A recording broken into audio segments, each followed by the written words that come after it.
Welcome to the infamous edition of the Headstones and Microphones, where we use AI to step into the past through a researched first-person simulation done through creative storytelling of history's most infamous people. Now, let's meet our guest. Welcome to the podcast. Let's start at the absolute beginning, where the public narrative hasn't yet distorted who you were. When and where were you born, and what was your given name? Hi, Calvin. I was born on November 11th, 1859, in Selbu, Norway. My given birth name was Brunhild Paulsdotter Storseth. What was your hometown and home life like as a child? My hometown of Selbu was a small rural farming community, and my early home life was defined by extreme poverty and hardship. I was the youngest of 8 children, born to Paul and Berit Storseth. Resources were incredibly scarce for a large family like ours, and we struggled just to survive the harsh Norwegian winters. Was there a story behind your name, or a nickname that stuck with you? When I finally saved enough money to leave Norway and immigrated to America through Castle Garden, I decided to leave my old life behind completely. I changed my first name from Brynhild to Belle. Of course, decades later, when the horrors hidden beneath my farm were unearthed, the newspapers gave me much darker nicknames. They started calling me Hell's Belle and Lady Bluebeard. What were you like as a child, and how many years of schooling did you actually attend? Growing up in poverty, my focus was largely on hard labor rather than long years of education. I attended the local village schools just enough to fulfill my basic academic and religious requirements, and I was confirmed in the Church of Norway in 1874. I was a strong, quiet, and incredibly determined girl who spent far more time working the fields than sitting at a school desk. What's a decision that changed everything for you but felt small at the time? The decision that changed everything was choosing to move to Chicago to join my sister Nellie, who had immigrated a few years before me. At the time, it just felt like a standard journey for a poor immigrant girl looking for a better life. But that move introduced me to the world of American commerce, life insurance, and the realization of how easily a person's life could be converted into quick, untraceable cash. Let's talk about your early run-ins with the law. Before the world knew your name for your most infamous actions, what was your very first arrest or interaction with law enforcement? And what were the consequences? Interestingly enough, I managed to completely avoid being arrested by law enforcement during my entire criminal career. Even when my candy store in Chicago mysteriously burned down, or when my first husband, Mad Sorensen, died of a sudden cerebral hemorrhage on the exact day his 2 conflicting life insurance policies overlapped, the authorities only muttered and gossiped. My husband's brother strongly suspected foul play and tried to demand an investigation, but the insurance companies paid out $5,000, and the law ultimately dropped the matter without ever detaining me. At what moment did you realize your name would never be forgotten? The moment my name was locked into history was in May of 1908. After my farmhouse in LaPorte, Indiana burned to the ground, investigators started digging up the hog pen. When they began pulling up the remains of more than a dozen dismembered men who had answered my Lonely Hearts advertisements, a massive national media frenzy erupted. Journalists from all across the country swarmed the town, and suddenly, everyone in America knew my name. Did fame make you more dangerous, or did it simply expose who you already were? The national spotlight didn't change me or make me more dangerous. It simply stripped away the facade of the hard-working, respectable Norwegian widow that I had built for myself. I had been operating in the dark for decades, collecting insurance payouts and robbing suitors. The media frenzy simply brought my private business dealings into the blinding light of day. Who do you believe betrayed you first? A person, society, or your own instincts? I was betrayed by a person. My farmhand and on-and-off lover, Ray Lamphere. He became incredibly jealous and unstable when I began bringing other suitors to the farm. I fired him, but he kept lurking around the property and threatening me. His erratic behavior and the looming threat that he would expose my operation are what ultimately forced my hand and brought everything crashing down. What was your most unique habit or a random fact about you that would surprise people? People are always deeply shocked by the sheer physical brutality of my methods. Most female killers of my era stuck strictly to quiet poisons like arsenic or strychnine, but I was fully capable of slaughtering my victims like livestock, using a meat cleaver to butcher and dismember the large men who came to visit me. What did the public never understand about the pressure you were under at the time? The public never understood the intense, frantic pressure I faced in early 1908.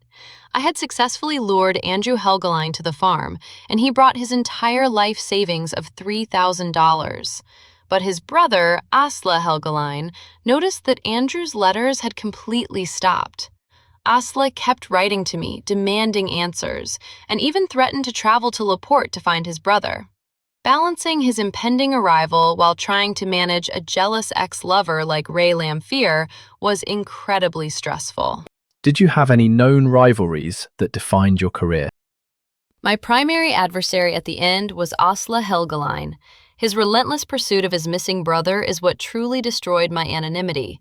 It was his stubborn insistence that forced the local LaPorte County Sheriff to keep digging up my property long after the fire department thought the case was closed. What personal battles were you fighting privately while the world was watching? Privately, I was fighting to protect the vast fortune I had systematically stolen from those men.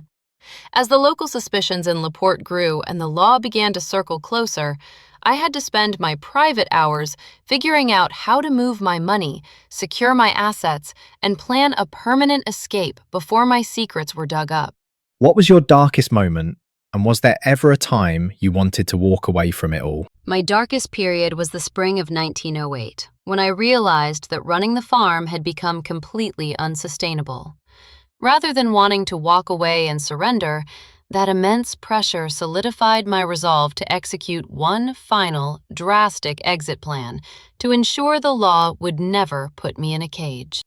What truth was hardest to escape when you were alone at night? The hardest truth to face was that no matter how clever or meticulous I was with my letters and my pig pen, a single slip-up or a single suspicious relative from out of town could unravel a lifetime of profitable work in an instant. When the law finally closed in, how exactly were you brought to justice? Walk me through the final arrest, the charges that ultimately stuck, and the legal outcome of your trials. The justice system never truly got its hands on me. I was never arrested, never placed in a cell, and never stood trial for a single murder. Instead, Ray Lamphere was the one arrested and charged with arson and the murders. The jury ultimately found him guilty only of arson, and he died a few years later in the Indiana State Prison, leaving the law without anyone to officially punish for the slaughter on the farm. What's the craziest rumor ever told about you, and what part of your story has been exaggerated the most? The craziest rumors revolved around the body count.